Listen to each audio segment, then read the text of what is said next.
sorry.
Deus vivo, Pai. Nós te agradecemos, Senhor, porque hoje nós comemoramos a Páscoa, Senhor. Lembramos, ó Deus, que o Senhor venceu a morte, Pai. Nós te agradecemos, Senhor Deus, por teu grande amor, por ter enviado Jesus para salvar a cada um de nós, ó Deus, para perdoar os nossos pecados e assim podermos ter livre acesso ao Senhor.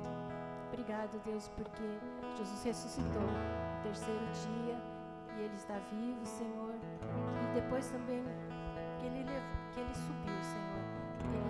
Ele deixou o Espírito Santo aqui para que nos consolasse, nos confortasse, Senhor, e nos ajudasse, Senhor, na nossa caminhada, na nossa luta do dia a dia, Senhor, para andarmos nos teus caminhos, Pai. Eu te agradeço, Senhor, por este grande amor. Eu te agradeço, Senhor, pela tua presença aqui no nosso meio, Pai, pela vida de cada um que está aqui, Senhor. Te agradeço, ó Deus, assim, de coração mesmo, Senhor, porque o Senhor é o nosso Deus, um Deus vivo, Senhor, e que ainda hoje, Senhor, se manifesta, demonstra, Senhor, do seu poder e quer também, ó Deus, alcançar mais vidas, Senhor. Então, queremos agora te louvar, Senhor, com hinos, Senhor, com cânticos, ó Deus, e que o Senhor continue falando aos nossos corações nesta manhã. Em nome de Jesus. Amém. Amém. Bom dia a todos, sejam todos bem-vindos, mais um culto. Legal que cada um aqui pôde estar aqui hoje. E a gente vai partir para o momento de louvor agora. Hoje que é um dia que tem um simbolismo assim, muito especial, né? Páscoa. E ontem eu estava conversando com a Ju, uma coisa muito engraçada, assim, engraçada assim, né? Eu achei engraçado. Mas a gente sempre escuta aquela expressão assim nas igrejas, assim, tipo, nós somos mais que vencedores, né? A gente sempre é mais que vencedor e tal. E é muito bonito, né? Mas, e pra gente parar para pensar, a gente fala assim, mas por que, né? A gente é mais que vencedor, né? Porque Jesus, ele já venceu, assim, tipo, o que tinha para vencer, assim, aquele dia, sabe? Ele morreu, ele ressuscitou. Então, tipo assim, ele venceu, tipo, o máximo de tudo, assim, que ele podia vencer ali. E depois disso a gente é mais que vencedor, né? Então, acho que é uma coisa que me fez pensar bastante, é uma coisa que acho que no dia de hoje ele representa, assim, isso, né, para mim. E eu queria deixar isso para vocês. E eu vou convidar vocês para ficarem em pé agora, quem puder, quem quiser, e a gente vai cantar as próximas músicas, tá bom?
exaltado, o Rei é exaltado no céu.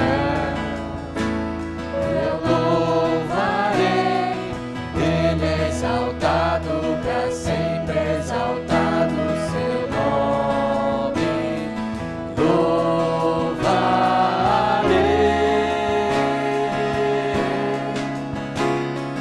Ele é o Senhor, sua verdade vai sempre reinar.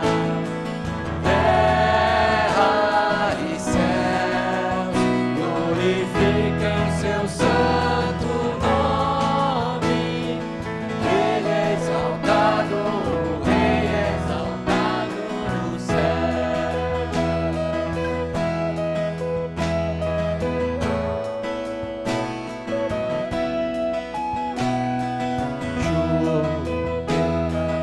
Eyo takarakani Shu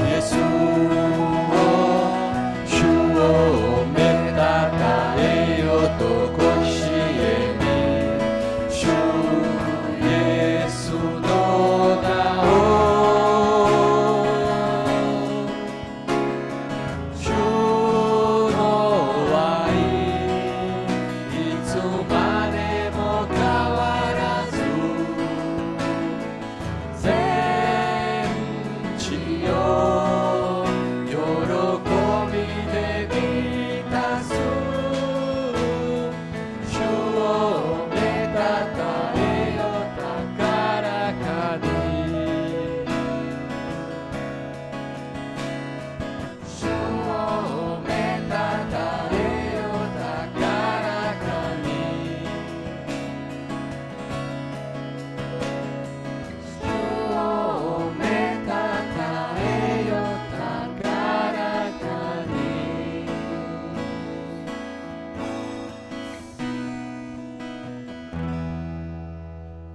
Amém. Pode se assentar?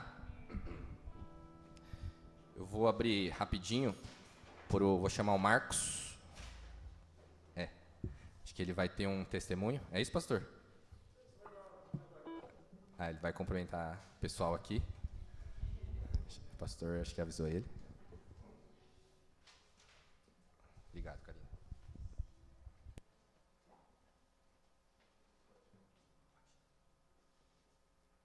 Oi, bom dia a todos. Bom, para quem não conhece, eu sou o Marcos, lá da EMEL de Sorocaba. Acho que só queria agradecer. Ontem a gente passou um tempo muito legal, ficou jogando vôlei, a gente foi na sexta-feira. A gente está passando um tempo aqui, tá Daphne, o Joely da EMEL de lá da Vila Mariana, o Fuca da casa. Chung também é um amigo nosso, uma igreja coreana. Te agradecer, esse tempo tem sido muito bom estar com vocês, ver umas caras conhecidas. E acho que é isso. Obrigado.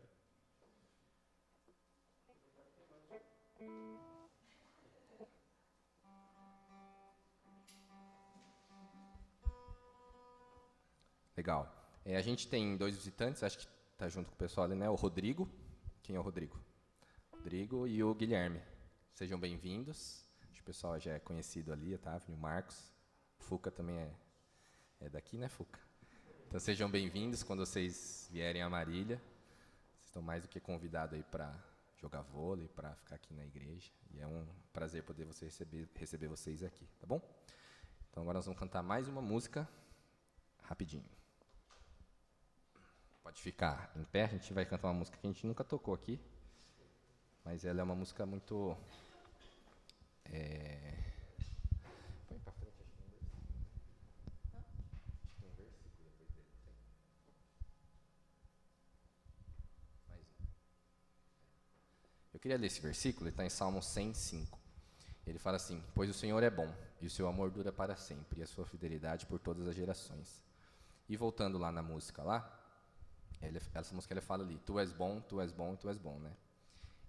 E durante a música ela fala várias coisas, né? Seja o monte que eu percorro, a fonte que eu bebo. E essa música é muito legal, né? A gente pode perceber assim que tudo que a gente tem, né? Tudo que a gente é de bom vem de Deus, né? E eu acho que isso é muito, muito legal, assim, da gente perceber. Então, que a gente pudesse estar cantando essa música com o coração agradecido, com o coração, assim, com gratidão mesmo, porque Deus, ele é muito bom nas nossas vidas. Tá bom? Meu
Tu és bom, bom, bom.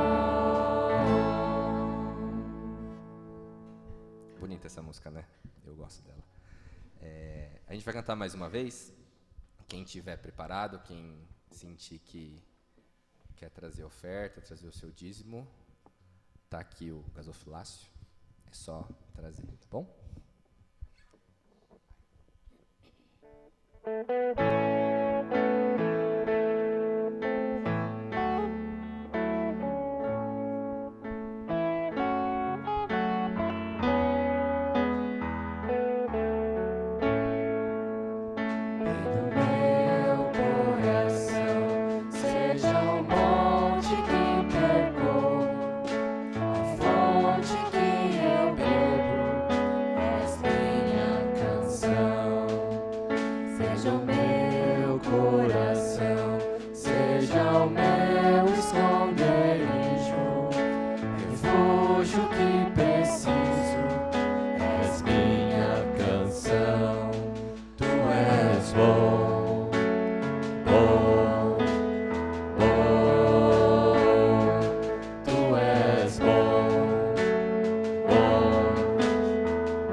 Deus, obrigado, porque o Senhor é bom, Deus. Obrigado porque o Senhor tem cuidado da gente e nós podemos provar, Deus, realmente da Tua bondade e do Teu amor, Senhor. Te peço para que o Senhor esteja usando nesse momento o pastor Augusto, que vai estar trazendo a sua mensagem para a igreja no dia de hoje, Senhor. Em nome de Jesus. Amém.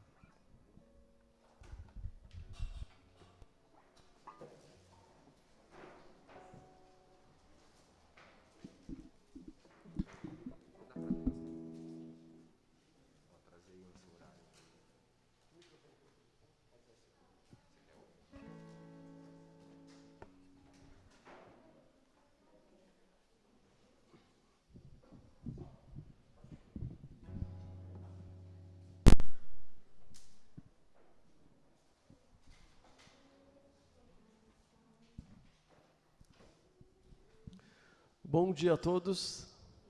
Que a graça e a paz de Cristo Jesus estejam sobre nós na manhã de hoje. Um dia muito especial, quando paramos para recordar tudo aquilo que Cristo fez e conquistou na cruz do Calvário por nós. A sua morte e posteriormente a sua ressurreição foram transformadoras na história de nossas vidas. Eventos que mudaram a história de nossas vidas. Por isso temos razões gigantescas para celebrar no dia de hoje. Nós vamos refletir na palavra do Senhor, no livro de 2 Reis, no seu capítulo 13. Nós estudamos aqui aos domingos de forma sistemática. Nós estamos dando uma visão panorâmica do Antigo Testamento e aproveitando para visitar os profetas.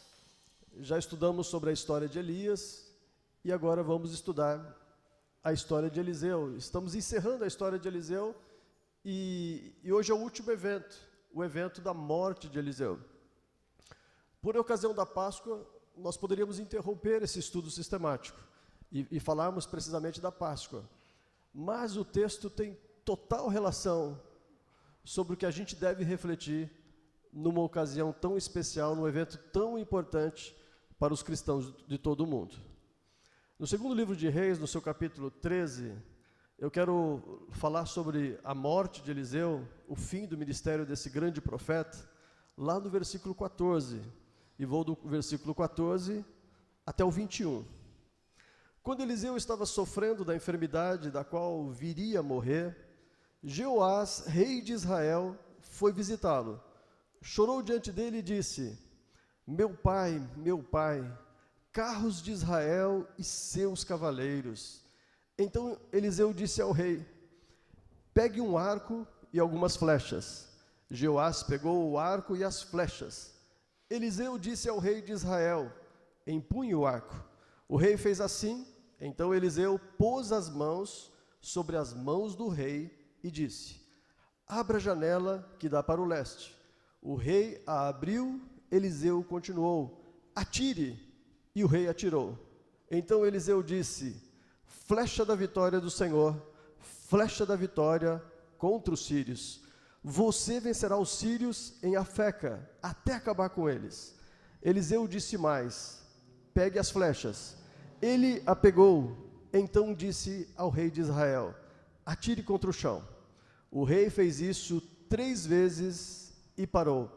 Então o homem de Deus ficou indignado com ele e disse: você deveria ter atirado 5 ou 6 vezes e assim venceria os sírios, até acabar com eles.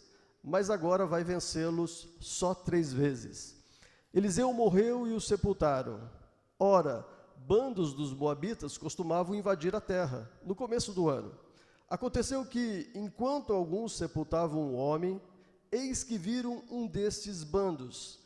Então jogaram o homem na sepultura de Eliseu e fugiram. Quando o cadáver tocou nos ossos de Eliseu, o homem reviveu e se levantou sobre os pés. Amém. Nesse texto eu quero refletir sobre 3 estados importantíssimos na existência humana: a morte, a vida e a eternidade. Morte, vida e eternidade. 2 deles, morte e vida, são transitórios. Mas a eternidade, como o nome diz, é perene, não tem fim, não acaba mais. Mas, na verdade, eles estão muito próximos. Morte, vida e eternidade são estados muito próximos. Nós podemos transitar de um para o outro com uma extrema rapidez, transcendendo de um para o outro. Nessa semana, na quinta-feira, eu visitei um pastor aqui da cidade de Marília, o pastor Kid. Ele é da Igreja Evangélica das Nações. Ele estava fazendo um concerto dentro do templo, com alguns outros irmãos da igreja, e ele subiu numa escada. Não deixe os seus pastores subirem em escada, ok? Mande outra pessoa fazer esse serviço, porque geralmente eles não têm a habilidade necessária. E a escada escorregou, e ela veio rapidamente para o chão, e ele caiu, bateu o maxilar, destruiu totalmente o maxilar, machucou o braço, machucou o ombro, e foi hospitalizado e fez uma cirurgia muito complexa para colocar o maxilar no lugar. Eu fui visitá-lo 3 semanas depois do incidente, e a recuperação vai ser muito longa. Então, ele testemunhou daquela queda, né? Enquanto ele caía ali em frações de segundo, ele sabia que naquela queda ele poderia ser fatal, ele poderia ter perdido a sua vida. E poderia ter ficado paraplético ou perder a sua vida. Então, era apenas um dia de trabalho, um dia comum, e tudo poderia ter se transformado em uma grande tragédia. A igreja ficou muito assustada com a possibilidade, né, de que o seu querido pastor morresse ali dentro do templo, executando um serviço. E eu o visitei com outro pastor, o pastor Luiz, da Igreja O Brasil para Cristo. Nós fomos de carro juntos para visitar o pastor que tinha caído da escada. E no trajeto ele falou: eu também caí da escada há 5 anos atrás, dentro do templo, limpando a calha da igreja. E ele caiu, no caso do pastor Luiz, ele caiu de costas e bateu a coluna vertebral, teve que fazer uma cirurgia muito delicada também, e foi muito complicada a recuperação dele. Então a gente percebe que esse estado entre vida, morte e eternidade pode parecer tão distante, mas na verdade pode ser muito rápido. Nós não sabemos o dia de amanhã, nós não sabemos qual será a história de nossa vida. Eu me recordo da moça que faz a faxina aqui na igreja. Ela estava com um tumor na altura da barriga, e ela falou: pastor, eu vou ter que fazer cirurgia. Acho que pode ser hérnia, pode ser o tumor, eu vou ter que fazer cirurgia. Mas eu gosto muito de trabalhar aqui. Vou te pedir um favor. Coloque alguém para fazer o serviço no meu lugar, mas guarde a minha vaga. Depois da cirurgia, depois de recuperada, eu vou voltar aqui porque eu gosto de trabalhar aqui e porque eu preciso trabalhar aqui. Mas o Léo me passou o diagnóstico dias atrás dela, e ela está com uma metástase. E provavelmente ela nunca mais consiga retornar ao trabalho. Então esta é a realidade brutal da vida. E eu quero deixar aqui 3 lições fundamentais, uma sobre a morte, uma sobre a vida e outra sobre a eternidade. Em primeiro lugar, eu quero falar sobre a inevitabilidade da morte. Precisamos colocar isso em nossa cabeça. A morte é inevitável. Sabemos disso em tese, mas não vivemos isto na prática. Nós não organizamos a nossa vida tendo esse pressuposto de o quão a morte é inevitável. No texto que nós lemos, o rei Jeoás foi fazer uma visita ao grande profeta Eliseu. O ministério de Eliseu durou 60 anos, e agora ele estava doente, ele estava enfermo. É muito interessante o que o versículo 14 diz: quando Eliseu estava sofrendo da enfermidade, da qual viria a morrer. O grande profeta Eliseu ficou doente. E essa enfermidade o levaria fatalmente à morte. Uau, cadê o milagre? Cadê a cura? A história de Eliseu narra milagres extraordinários feitos por ele. São pelo menos 14 milagres que estão registrados nos textos bíblicos. Esse homem que fez tanto por tantas pessoas e demonstrou o poder de Deus de forma tão inequívoca, não tinha uma solução para o seu próprio problema, não podia pedir a Deus a cura para a sua enfermidade, mas Eliseu sabia que esta é a regra do jogo. A morte é inevitável, e era o fim do seu ministério. Ele poderia pensar: uau, o meu antecessor Elias teve uma passagem tão extraordinária, nenhuma morte foi como a conhecemos. Ele foi elevado aos céus num redemoinho, depois de uma carruagem de fogo passar pelo local. Então, a partida de Elias foi fantástica. E a partida de Eliseu, simples assim.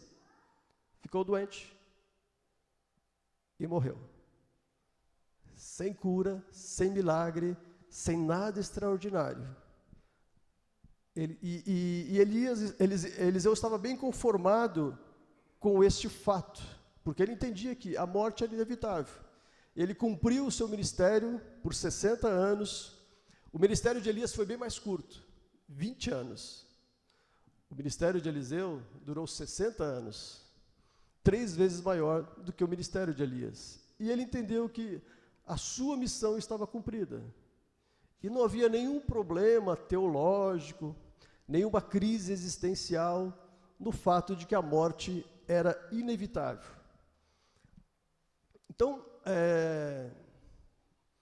essa reflexão tem tudo a ver conosco. Como será a minha morte? Quando será a minha morte? A morte de Jesus foi uma morte na cruz, uma morte cruel, uma morte cruenta, envolvia muito sangue. Se você gosta do filme Paixão de Cristo, o Mel Gibson falou que agora vai ter a segunda parte, ele vai falar sobre a ressurreição também. Então, uma morte cruel, a morte de Jesus. Como será a minha partida? Como será a minha morte? Por que essa pergunta é importante? Porque as minhas convicções sobre a morte definem a forma como eu vivo. Vou repetir. As minhas convicções pessoais sobre o o fato morte definem as minhas ações, as minhas escolhas, os meus posicionamentos durante a vida. Eu me recordava do fundador da Igreja Metodista Livre, Masayoshi Nishizumi, que recebeu o apelido carinhoso de Daniel Nishizumi. Ele era um japonês.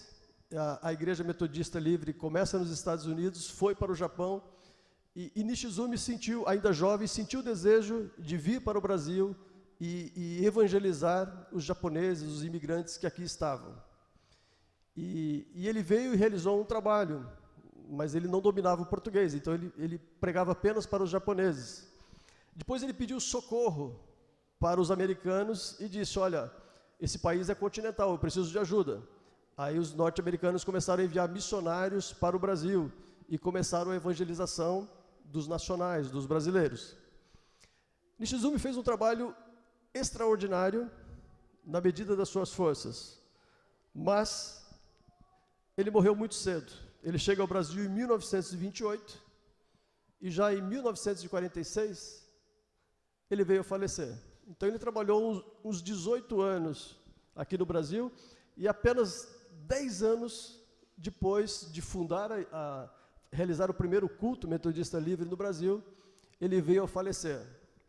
E como que Nishizumi faleceu tão precocemente? Ele foi atropelado por um bonde na capital, em São Paulo.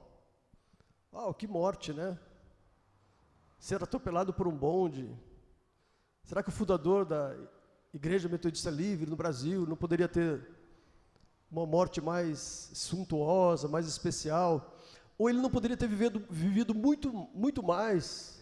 E aí a denominação já plenamente estabelecida o chamaria e faria um culto de ação de graças e o honraria por todos os serviços prestados dele ao reino? Não, mas foi simplesmente assim. Ele foi atropelado por um bonde. Sabe aqueles bondes elétricos, né? Ele foi descer de um bonde, se atrapalhou ali e acabou sendo atropelado nesse incidente. E foi assim.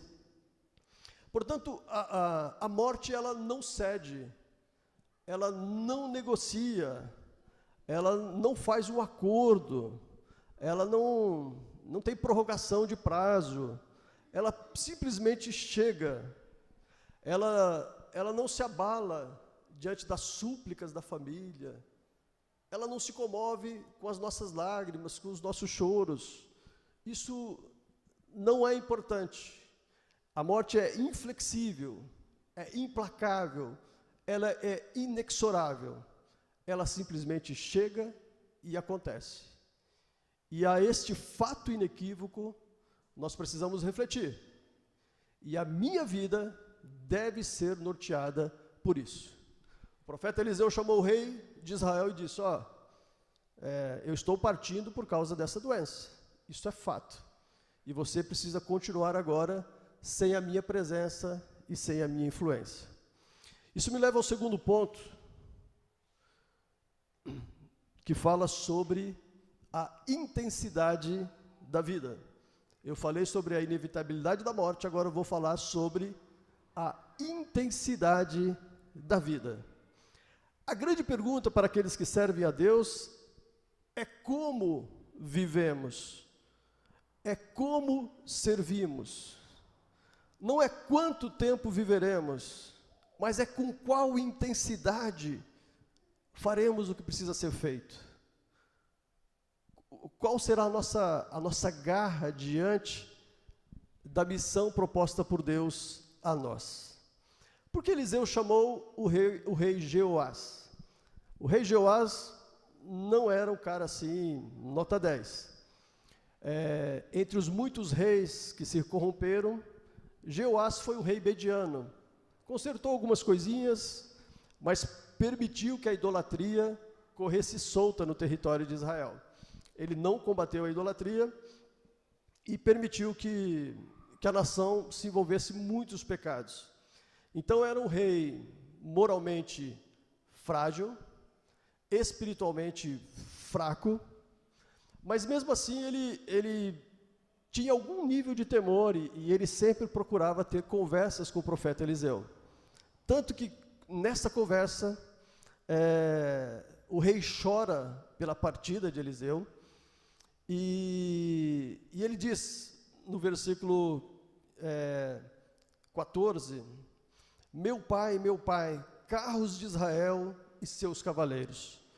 Aqui ele reconhece que a influência moral do ministério de Eliseu durante esses 60 anos era muito forte sobre a população. E essa influência moral de Eliseu deu alguma sustentação para que a coisa não desgringolasse de uma vez, para que o povo não se afastasse totalmente de Deus. E as poucas vitórias militares que ele teve, devia-se à influência de Eliseu. Eliseu representava ainda uma pequena luz naquela escuridão, nas densas trevas que pairavam sobre a nação de Israel. E aquela luz estava se apagando. O farol que representava Eliseu, que iluminava a nação, estava se apagando. E o rei Jeoás disse: meu pai, ele estava perdendo aquele que o orientava e aquele que era a esperança da presença e do poder de Deus sobre a nação de Israel. Eliseu tinha total consciência disso, por isso chamou. Falou: agora é contigo. E Eliseu diz: você vai fazer o seguinte, essa doença é para a morte, eu tenho pouco tempo de vida, eu vou te orientar o que você deve fazer. Pegue um arco e pegue flechas. O rei foi e obedeceu. E ele disse: atire uma flecha por essa janela, a janela que aponta para o leste. Por que para o leste? Por que para o oriente? Era onde estava o exército sírio, a nação síria, o grande inimigo de Israel no momento. Atire uma flecha. Quando o rei se preparou para atirar, o profeta Eliseu foi e colocou as suas mãos sobre a mão do rei.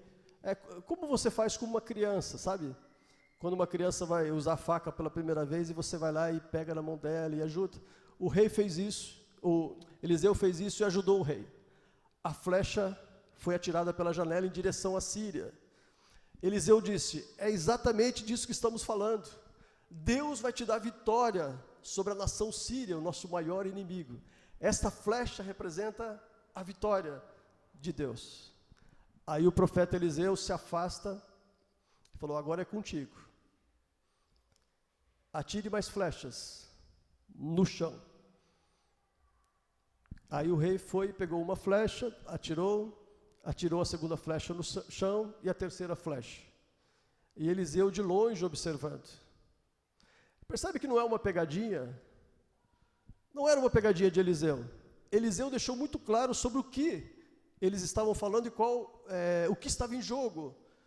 Estou falando do seu inimigo, a Síria, você precisa combatê-lo. Agora tire as flechas do chão. Eliseu atirou por 3 vezes. O rei atirou por 3 vezes e Eliseu disse, você poderia ter atirado 5, 6 ou mais, você poderia ter atirado todas as flechas que estavam em sua aljava, mas você atirou apenas 3 vezes. Você vai ter 3 vitórias sobre os sírios, mas essas 3 vitórias não serão suficientes para que você vença o seu inimigo, e depois o seu inimigo vai prevalecer. Será que era uma pegadinha? Não, Eliseu deixou claro sobre que assunto ele estava tratando, a vitória sobre o inimigo, a Síria. O que Eliseu percebeu é que o que faltava na vida de Jeoás era garra, era intensidade, era levar a sério aquilo que Deus espera que você faça. Faltou fé, faltou intensidade, faltou garra, faltou gana, faltou vontade de vencer, faltou vontade de ser um instrumento de Deus, faltou vontade de liderar o seu povo à libertação do seu inimigo, a um relacionamento com Deus mais intenso. Por isso Jeoás falou, por isso Eliseu falou para Jeoás, você não tem intensidade, você não levou a sério o que está acontecendo. E a história se confirma. Após a morte de Eliseu, Jeoás teve 3 vitórias contra os sírios, mas não conseguiu vencer o inimigo, e depois foi novamente subjugado pelo reino da Síria. Qual a intensidade com que vivemos?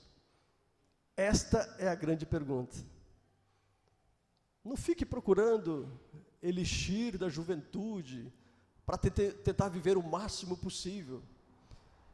Esses dias faleceu uma escritora brasileira, a Lígia Teles. Quem me ajuda? Lígia Fagundes Teles. Faleceu com 97 anos de idade. Uau, que vida longa. Aí o cartório disse, não, está errado. A Lígia Fagundes Teles tinha 103 anos. Há um equívoco aí nos documentos, ela viveu mais. E a gente fica sempre procurando o elixir da juventude, ou querendo prorrogar, ganhar algumas décadas a mais. Mas a questão não é quanto vivemos. A pergunta é com que intensidade vivemos os anos que Deus nos concede.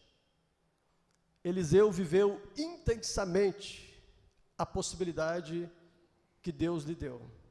A missão, a vocação, o chamado. Nós nos lembramos, né? Ele queimou o seu arado no dia que ele foi vocacionado. Ele fez uma fogueira, chamou os amigos, fez um churrasco e falou, olha, eu vou viver intensamente, Deus está me chamando e eu quero levar isso a sério. Jeoás, o rei de Israel, o cara que tinha o trono, tinha o cetro, tinha o poder, tinha a autoridade. Para ele tanto faz, gozando as benesses de estar no trono, ele não queria levar aquele jogo muito a sério. Com que intensidade vivenciamos as oportunidades que Deus nos concede? Quando Jesus entregou a sua vida numa cruz na Páscoa, entre as 7 palavras que ele pronunciou no alto da cruz, uma das mais contundentes foi, está consumado, está feito, está acabado. Pai, a missão que tu me destes está feita, está concluída, não há nada a ser acrescentado. Quantos de nós poderiam dizer a mesma coisa diante da vocação, do chamado, da proposta, da missão que Deus nos deu? Quantos de nós poderiam viver com tal intensidade? Esses dias eu rememorizava a história de um missionário americano que muito fez pelo Brasil. O nome dele é Orlando Boyer.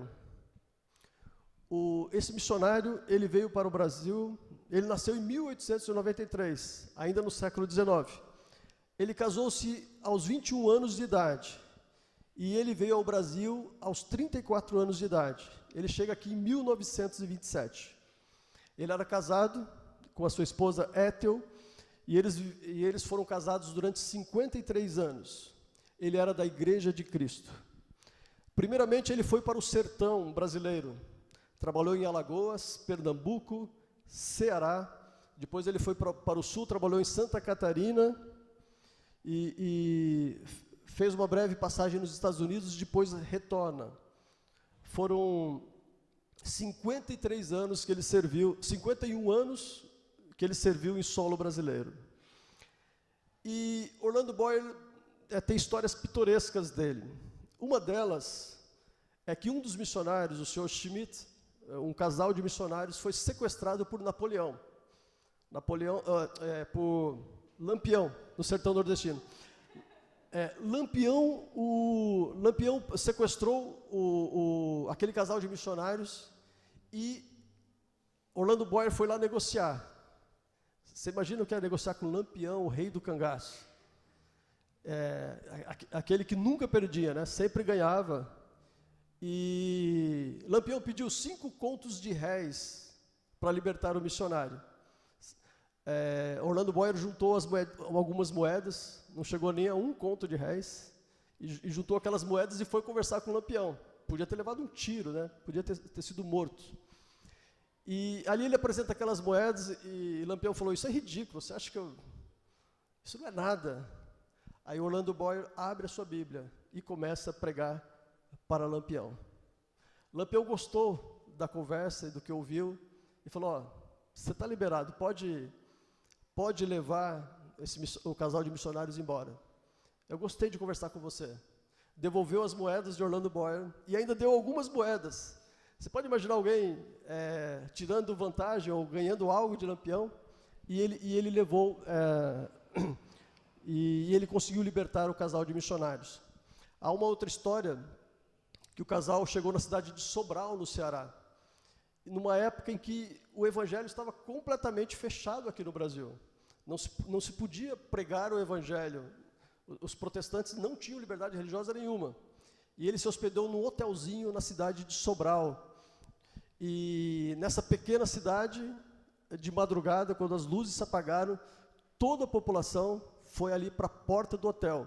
Calcula-se que 3.000 pessoas estiveram na porta do hotel, querendo jogar pedras e linchar aquele casal. Aí o comissário de polícia teve que libertar o casal. Então são muitas histórias pitorescas assim, de alguém que viveu intensamente o evangelho. Quando Orlando Boyer estava próximo dos 50 anos, alguém lhe disse: você precisa escrever. Há uma carência de material teológico, de livros para os pastores. Não adianta a gente evangelizar e formar uma liderança se eles não tiverem livros. E aí Orlando Boyer começa a escrever. Ele escreveu um total de 16 livros de autoria própria e mais 131 obras que foram traduzidas do inglês para o português. 131 obras que ele traduziu. Ele entendeu que a literatura seria o grande caminho para influenciar a nossa nação. Entre os livros de sua própria autoria, talvez o mais conhecido seja o Heróis da Fé. Ele também traduziu uma pequena enciclopédia bíblica para ajudar os pastores aqui no Brasil. Então é alguém que viveu intensamente e deixa um legado gigantesco para todos nós. Mas a última história que eu vou contar dele, talvez a mais pitoresca. Finalmente, a sua esposa ficou doente e ele teve que retornar para os Estados Unidos. Isso aconteceu em 1967. E ele já estava com 74 anos e ele retorna para os Estados Unidos porque a esposa estava gravemente doente. Ele acompanhou e ficou ao lado do leito da esposa até o fim. Finalmente, Ethel veio a falecer no ano de 67. E nos Estados Unidos, os funerais são um pouco mais longos, né? A pessoa morre num dia e o funeral pode acontecer 5 ou 7 dias depois, geralmente no final de semana. E ele sacou o auxílio funeral. Ele tinha um seguro como missionário e ele recebeu o dinheiro para fazer o funeral de sua esposa. Aí Boyer pensou, eu já estou com 74 anos, ninguém vai mais me dar dinheiro para retornar ao Brasil e continuar essa missão. O que ele fez, isso não é um conselho, tá? Eu só estou narrando o que ele fez. Orlando Boyer foi, aos 74 anos de idade, comprou uma passagem para o Brasil e retornou. E deixou que os filhos e a missão cuidasse do sepultamento de Ethel. Depois a missão falou, como assim? O que você fez, Boyer? Isso por carta, né? Ele falou, olha, aos 74 anos de idade, ninguém ia me dar uma passagem para retornar ao Brasil. Mas eu sei que o funeral de Ethel vocês vão pagar. E foi isso que aconteceu. Ele retorna ao Brasil e ainda trabalha dos 74 aos 85 anos de idade com tradução, produzindo livros para os brasileiros. E depois, aos 85 anos de idade, ele volta para os Estados Unidos, se interna numa casa de repouso e falece apenas 2 meses depois. Ele foi até o fim. Viveu com intensidade aquilo que Deus lhe propôs. Com que intensidade nós temos servido ao Senhor? Com que intensidade nós temos dado o melhor de nós? Com que intensidade temos levado a sério aquilo que Deus propôs a nós? E eu quero dizer ainda sobre a realidade da ressurreição. Eu já falei sobre a inevitabilidade da morte, a intensidade da vida. Agora eu quero falar sobre a realidade da ressurreição.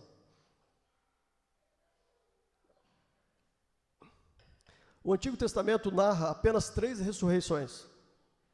A ressurreição do filho da mulher sunamita, em 2 Reis, capítulo 4.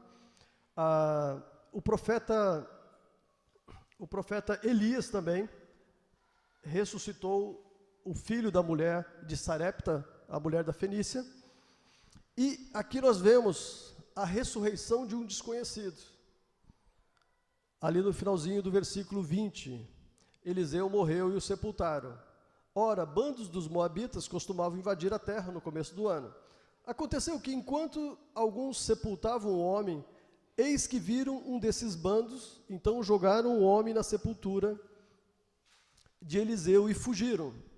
Quando o cadáver tocou nos ossos de Eliseu, o homem reviveu e se levantou sobre os pés. Então Eliseu morreu e foi sepultado. Naquela época, os sepultamentos, via de regra, aconteciam em cavernas, e colocava-se uma pedra protegendo o local do sepultamento, protegendo o corpo do morto. Muito tempo depois, um outro inimigo dos israelitas eram os moabitas, e eles apareciam em bandos para saquear as cidades durante o período das colheitas. Apareceu um bando de moabitas durante um sepultamento. Estavam levando o corpo para o sepultamento. Quando viram aqueles forasteiros que pretendiam roubar, eles pegaram e jogaram, abriram lá, jogaram o corpo da pessoa morta, do homem morto, jogaram dentro da mesma caverna onde Eliseu estava. Quando o corpo tocou nos ossos do antigo profeta, ele voltou à vida. Eu fico imaginando aquele cara saindo correndo do túmulo, né? E aqueles moabitas saqueando a cidade, e ele teve que ser muito ligeiro, né? Teve que dar no pé. E esse milagre se tornou notório. São apenas 3 ressurreições que são narradas no Antigo Testamento. Por que Deus fez isto? Como eu disse no começo, com a morte de Eliseu, Eliseu era uma luz que iluminava a escuridão em que a nação vivia. Com a morte de Eliseu, surge a pergunta: Mas onde está o Deus de Israel? Não é mais possível um milagre, não é mais, Deus não ama mais essa nação foi abandonada por Deus. Será que o Deus de Israel está morto? Ele não se importa mais com o seu povo?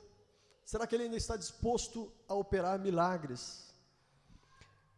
Este milagre único demonstra que o poder de Deus, que atuou durante os 60 anos do ministério de Eliseu, ainda estava sobre a nação. Não eram ossos mágicos, de forma alguma. Era o poder de Deus que continuava atuando sobre o seu povo. Eliseu não foi um milagreiro, um curandeiro, ele apenas foi um instrumento para que o poder de Deus se manifestasse sobre a nação. E aquele poder ainda estava disponível, ainda realizava milagres. Mesmo sem o profeta, Deus poderia usar quem Ele quisesse, a qualquer momento. Ele não precisava usar ninguém. Deus podia resolver problemas, realizar milagres e cuidar do seu povo. Então, essa ressurreição, essas 3 ressurreições do Antigo Testamento, nos lembram de uma grande realidade. A morte não é o fim. Ainda há uma eternidade que nós iremos desfrutar. E essa eternidade passa necessariamente pelo estado da ressurreição. A ressurreição é o fator mais importante do cristianismo. É na ressurreição que Cristo confirma que Ele venceu a morte, que Ele venceu o pecado. É na ressurreição que Cristo confirma que Ele nos dará uma nova vida. A mesma ressurreição que aconteceu com Jesus, acontecerá conosco. E essas ressurreições do Antigo Testamento, ou as do Novo Testamento, como a ressurreição de Lázaro, que viveu por um tempo e depois voltou a morrer, estão ali, iluminando as nossas mentes e nos fazendo lembrar que a mesma ressurreição que aconteceu com o nosso Senhor Jesus Cristo está reservada a cada um de nós. Bem-aventurados aqueles que participarem da ressurreição dos justos, disse Jesus, daqueles que viverão a eternidade com Ele. Tudo aquilo que nós perdemos na morte nos será devolvido na ressurreição. A ressurreição será a nossa vitória definitiva sobre o pecado e sobre a morte. E é isto que Deus tem reservado a cada um de nós. Naquele domingo de manhã, quando as mulheres entraram numa caverna e o corpo de Jesus já não estava lá, um anjo lhes disse: o que vocês estão procurando aqui? Ele não está aqui, Ele vive, Ele ressuscitou. E o Jesus ressurreto começa a aparecer nos próximos 40 dias, e mais de 500 pessoas viram o Cristo ressurreto. E nós estamos aqui nessa manhã para celebrar essa realidade. A ressurreição de Jesus, que nós cremos por fé, porque não a vimos, mas está registrada nas Escrituras, está também reservada a nós. E esta é a razão para celebrarmos, esta é a razão para comemorarmos na manhã de hoje. Ele vive. Ele morreu, mas ressuscitou. E é isso que nos dá forças. É isso que torna o nosso cristianismo verdadeiro e intenso. Que nesta manhã nós possamos orar, lembrando de tudo aquilo que Cristo fez, e que esse cristianismo não seja apenas um cristianismo do livro, mas seja um cristianismo pulsante em nossos corações. Eu quero orar por vocês nesse instante. Curva a sua cabeça, feche os teus olhos. Você poderia agradecer nesse instante por tudo aquilo que Jesus fez através da sua morte e através da sua ressurreição na cruz, por tudo aquilo que Ele conquistou. Você pode ter um minuto de gratidão por isso?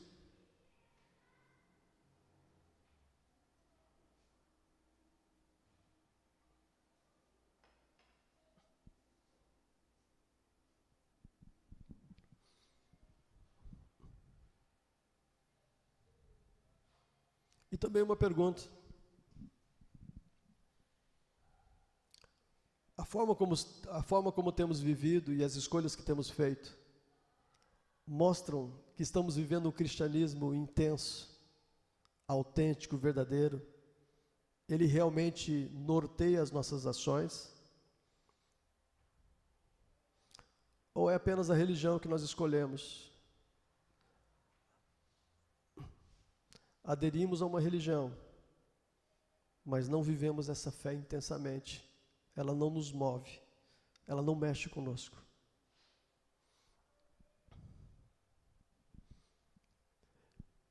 Pai, nós te agradecemos na manhã de hoje, porque Cristo vive, Senhor. Nós te agradecemos, ó Pai, porque o Senhor viu o estado pecaminoso do homem e não ficou impassível, mas o Senhor se moveu em nossa direção, oferecendo de presente, graciosamente, aquilo que tinha de melhor, o seu Filho, o nosso amado Senhor e Salvador Jesus Cristo. E Ele se entrega, Pai, pelos nossos pecados, mesmo não tendo pecado, Ele se fez pecado por nós, se oferece por nós, Senhor. E mesmo depois da sua morte, Senhor, Ele não permanece ali, mas Ele ressuscita, demonstrando a nós, nos dando a convicção, ó Pai, de que teremos total e absoluta vitória sobre a morte. Os nossos pecados ficarão para trás e nós viveremos, Pai, em eternidade com o Senhor. Muito obrigado, Pai, por tudo aquilo que Cristo fez e conquistou por nós. Que o Teu Espírito nos mova, Senhor, e que esta verdade bíblica seja uma fé constante em nossos corações e seja um combustível também, Senhor, em todo o nosso trabalho missionário. Que o Senhor abençoe esta igreja. Te agradecemos, ó Pai, porque vencemos a pandemia que durou 2 anos, ó Pai, mas a nossa igreja permaneceu inabalável, Senhor, e continuamos firmes para viver para a Tua glória e para realizar a Tua obra. Abençoe os irmãos que estão nas casas ainda, Senhor, abençoe os que estão viajando no dia de hoje, que a Tua bênção e a Tua graça se estenda sobre todos eles. É o que nós pedimos em nome de Cristo Jesus. Amém. E que a graça de nosso Senhor e Salvador Jesus Cristo, o grande amor de Deus e a comunhão do Espírito Santo esteja sobre nós, hoje e para todo sempre. Amém. Amém. Queridos irmãos, nós teremos durante essa semana o Japan Fest, começando no dia 21, feriado de Tiradentes, numa quinta-feira. Quinta, sexta, sábado e domingo. E nós teremos lá a nossa tradicional barraca de sucos. Qual o objetivo de estarmos ali no Japan Fest? A nossa missão é estarmos inseridos na comunidade de Nikkei, porque nós temos um olhar especial para esse grupo. Então trabalhamos no Japan Fest com esse foco e também visando a comunhão dos nossos irmãos. Depois de tanto tempo em que fomos desmobilizados, né, pela pandemia, nós queremos agregar de novo. Então, se você puder participar, esteja perto de uma turma, é sempre um tempo muito gostoso trabalhar ali no Japan Fest. No dia 1º de maio, nós teremos um batismo de adolescentes. Aproximadamente 6 adolescentes vão assumir um compromisso com Jesus através do batismo nas águas. E nós queremos que isso seja uma grande festa, uma grande celebração. Vamos fazer um almoço especial também para celebrar esse evento. Então, depois de 2 anos que a gente não realiza nenhum evento, sem aglomerações, a gente vai tentar fazer um almoço controlado, mas estaremos aqui unidos no dia 1º de maio. A sua presença é muito importante. O batismo é sempre um momento muito lindo, né? Mas quando a gente vê jovens, adolescentes se batizando, a gente vê que a igreja está muito frutífera, né? A igreja está vivendo um momento de muita vida. E no domingo seguinte, ao batismo, no dia 8 de maio, nós retomaremos as nossas classes de escola dominical. Então, no dia 8 de maio, as classes voltam a funcionar normalmente e o culto infantil. Foram 2 anos também sem classes de escola dominical presencial, mas elas nunca deixaram de acontecer de forma online. Aliás, a nossa equipe da escola dominical está de parabéns, os professores e a coordenação. No domingo seguinte à pandemia, quando começou a pandemia, no domingo seguinte, todas as nossas classes já estavam organizadas de forma online e a gente prosseguiu dando aula pela internet. Então, assim, é um motivo para glorificarmos e para louvarmos a Deus. Algumas igrejas precisaram de 3, 4 meses para começar a pensar no que fariam. E a nossa equipe agiu tão rapidamente pela graça e misericórdia de Deus. Vai ter vôlei hoje? O Fabrício está dizendo que você está convidado para participar do vôlei hoje às 2h30, vem participar dos fundamentos e depois o jogo normalmente. O pessoal de São Paulo, de Sorocaba, vão jogar? Não? Vão viajar antes? Tá. Eles estão com medo de perder no jogo, né?